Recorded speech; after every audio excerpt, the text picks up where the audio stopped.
आई आई असते हो. आईसारखं प्रेम जगाच्या पाठीवरती कोणी करू शकत नाही. माय काय असते माहितीये का? जशा जीवनातली गेली तिला विचारा. आपल्या जीवनामध्ये स्वतः उपाशी राहील पण आपल्या लेकराची खळगी भरते तिला माई म्हणत असेल. दुसऱ्याच्या शेतामध्ये राबण्याकरता जायचं, रोकाची मोलमजुरी करून आल्यानंतर आपल्या मुलाचा उदरनिर्वाह करायचा.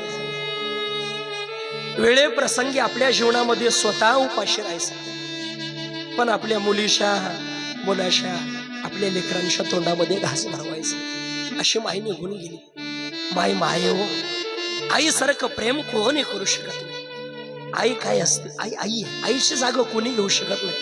आपली माय गेली ना, एखादं लेकरू रडायला लागल्यानंतर त्या वेळेला 2-4 माता माऊल्या येतील, म्हणतील नको रे रडू, तुझी आई गेली असेल तर आम्ही आई सारख्याच आहे. आई सारख्या म्हणणं सोपं आहे पण आई होणं मात्र अवघड आहे. आईची जागा कोणी घेऊ शकत नाही.